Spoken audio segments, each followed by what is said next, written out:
Next is the superintendent's report. You didn't think that was coming, did you? I did not. I thought this was going to go longer. Yeah, it's your turn now. All right, I'm ready. Thank you, President Simmons. Good evening, everyone. I would like to wish everyone a Happy New Year.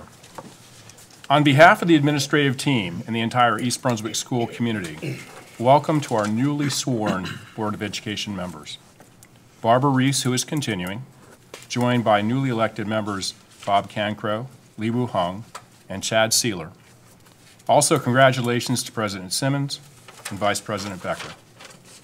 As volunteer members, we appreciate and look forward to your involvement and leadership, along with the rest of this outstanding board, to raise East Brunswick Public Schools to new levels of innovation and educational excellence. The artwork on display in the boardroom was created by the talented students at Warnsdorfer Elementary School. The art teachers are Matilda Mato and Delia Elhaj. The principal is Joe Satari. I would like to thank Ruth Chang, our supervisor of world languages, for inviting board members and me to visit our district's world language program in action. Mrs. Lax joined me for a grade 4 Spanish class at Lawrence Brook Elementary School, where we watch students listen, learn, engage, and respond exclusively in Spanish. This was quite impressive since they were exhibiting skills acquired only since September. We also visited world language classes at Churchill Junior High School, where we saw students verbally communicating with each other, reading authentic text, and presenting information. In each class, students were either reading, writing, speaking, or listening in the target language. Each world language classroom has posted the language proficiency so students can self-assess what they currently can do with the language and what they need to do to move to the next proficiency level.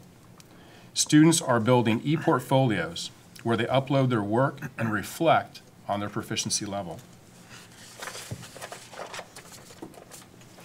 I had the opportunity to join Dr. Vanella for Alumni Day at East Brunswick High School on Friday, December 23rd. Over 80 alumni from the class of 2016 returned to the high school to speak to our senior classes about their post-graduation experiences. The counseling department organized the returning alumni into small groups that spoke to over 48 senior classes. The alumni represented over 50 different colleges around the country, a special makeup effects program, the Air Force Academy Prep School, the U.S. Marine Corps, and the National Guard. The returning alumni enjoyed their time speaking to our current seniors, as well as reuniting with their fellow classmates about their experiences after graduation. Congratulations to all our outstanding students named Athletes of the Month for December. I would like to give a special recognition to bowler Sam Bortnick, who rolled a perfect 300 in a dual meet competition. Now, as a point of clarification, my grandfather owned a bowling alley in upstate New York. I never approached a 300 in my life. And I could have cheated. Over the holiday break, our athletic department held 2 tournaments, a girls' basketball winter classic as well as the Wrestling Bears Invitational.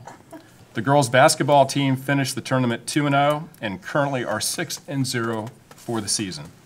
The Wrestling Bears Invitational Tournament was a great success with 3 individual championships and took 2nd place overall as a team.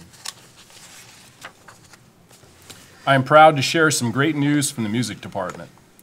30 East Brunswick students who recently went through a stringent audition process were accepted into regional band, chorus, orchestra, percussion ensemble, and wind ensemble. 4 students were accepted to the All Eastern Ensembles, and 2 will have the prestigious honor of performing with all national bands and orchestras in April. Congratulations to our Rutgers Model UN members who were awarded Outstanding Large Delegation from the Model UN competition at Rutgers University. This competition includes teams from across New Jersey and as far away as California and the Dominican Republic. Rutgers Model UN is a 4-day simulation where students wrestle with real-world problems and, playing the role of the nation they represent, collaborate with their peers to create solutions. In all, we had 77 students compete. The program is run by Alan Broadman. Students, parents, and staff at Churchill Junior High School raised $4,426.70, all of which was donated to Wreaths across America. This generous donation resulted in the placement of 443 wreaths at Arlington National Cemetery. Assistant Principal Kathy Dragonetti, along with teachers Ryan Dick, Lisa Campbell, Kristen Ferrara, and Craig Siegel, all made the trip to Arlington on December 17th to place wreaths on the graves of our fallen heroes. According to the team, the experience was amazing, and they hope to make this a new tradition at Churchill Junior High School. As an Air Force veteran, I want to thank the Churchill team for their service to honor the men and women who have made the ultimate sacrifice in support of our freedom. On Sunday, January 29th, the East Brunswick Education Foundation will host the Harlem Wizards in the Churchill Junior High School Gymnasium. This will be an exciting event for the entire family. Tickets can be obtained online at harlemwizards.com. I'd like to remind everyone that schools will be closed on Monday, January 16th, in honor of Dr. Martin Luther King, Jr. Thank you. Thank you. All right. Also would like to welcome Joyce Bowley to our central office. It's your first meeting here, I think, this year. So welcome. She's going to be leading our community outreach and innovation, and we look forward to taking our district to the next levels. So welcome. Next, we have our fiscal 2018 budget. It's hard to believe, isn't it? Okay, well, do you want to talk about it? Yes, and this will be relatively brief, just to provide a few highlights and important dates. So we can begin just by talking about the processes that we have been going through administratively. And our administrators at the school level and supervisors and so forth have been compiling budget recommendations since August. Their process ended as of September 30th or so, and since then, the superintendent's review had commenced. We've pretty much completed that piece, and now we're into fine-tuning what would be the superintendent's recommendations for the Finance Committee. As soon as Mr. Simmons puts together the committees and who will serve on them, then we will commence with the Board Finance Committee meetings to start discussing various segments of the budget. So with that said, just briefly talk about some of the factors that will impact the bottom line. And number one will be state aid. This is always an unknown to us. So at this point in time, we can only make assumptions. And the assumption that we make right now is that state aid will remain static and hope that it doesn't get reduced. And even when they actually tell us what it is, that's not necessarily a final number? Not necessarily. There have been many times in the past where we've been given a number and it has changed for the worse after the fact.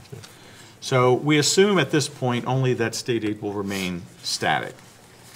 We know under the law that in terms of a budget cap increase, which affects the tax levy, that is limited to 2%. The state has not provided any other guidance at this point in time, so we don't know whether there are potential exceptions to that. In the past, there have been exceptions for certain costs in special education that may exceed a certain threshold, for example, but at this point, we really don't know anything other than there is a 2% limitation on the tax levy. Budgeted fund balance, that is the amount of funds that remains from the prior year that we commit to offset taxes in the future year. We have a threshold that we need to ensure is maintained from year to year. That will be, I will tell you, that will be a little bit of a challenge this year, but we will do what we need to ensure that that meets the target that we need it to be at. And enterprise operations. That's also an important key for us since some of our enterprise operations, the Community Programs Department, for example, their operations generate funds that ultimately channel into offset the expenditures in our regular budget. So these are all the revenue factors that go into impacting the dollars and cents coming in for the budget. On the other side of the coin, we have our expenditures, and the board has seen over the last several months, we've had additional staffing that has had to be approved. So we have unanticipated costs that have arisen in fiscal year 2017, the current year, for student services, staffing directly related to students, and student tuition. That will impact our bottom line. Health benefit costs are always a consideration, and not knowing exactly what those rates will come in at is something we watch very closely. However, I will also add that as a district, we've done very well in managing how those costs are derived. Our experience in terms of claims has been very good, and the last at least 3 or 4 years, 5 years, our rates have come in at a very positive level. While they have gone up, the costs have gone up, much less of a percentage increase than we've seen elsewhere in the state. Collective bargaining has an impact upon the expenditures, and we do have some of those issues to contend with. And charter school costs, of course, which draws from the available resources that we have as a school district. So in terms of key budget dates to note, we are anticipating at this point January 19th, we will have a budget presentation. It's asterisked on the screen because we first need to have a finance committee meeting. So if we can't, if we are not able to have a finance meeting prior to then we will kick right into the February 2nd date. Presentations will occur February 2nd and 16th. The governor's budget address takes place February 28th. And within 2 days of the budget address, state aid data must be released. So March 2nd, we won't actually know our revenue situation until March 2nd. We have a meeting that night. March 2nd? Yeah. We do. And we also have a budget presentations that will continue March 2nd and then the 16th. But by the 16th, we must adopt the tentative budget. The tentative budget for new board members is just that. It is tentative. It is not final. It is the starting point for the public in terms of information that we can provide them and from which a public hearing will be held. Public hearing will take place April 27th, and there is time between March 16th and the final adoption, which is May 11th, during which the tentative budget may be revised and ultimately a final budget presented for approval, which will then kick off July 1, 2017. And that's it. Any questions? Okay, so we know what's ahead of us. Thank you. Thank you. Next is a go to the cause for the public. Are there any members of the public that wish to address the board on matters, school-related matters of concern to the residents of East Brunswick? Folks are reminded that comments are limited to 5 minutes, and if you have specific student or staff issues, please address them first with the appropriate member of the staff. Anyone? Crickets tonight. Okay, that's all right. I will close the public portion.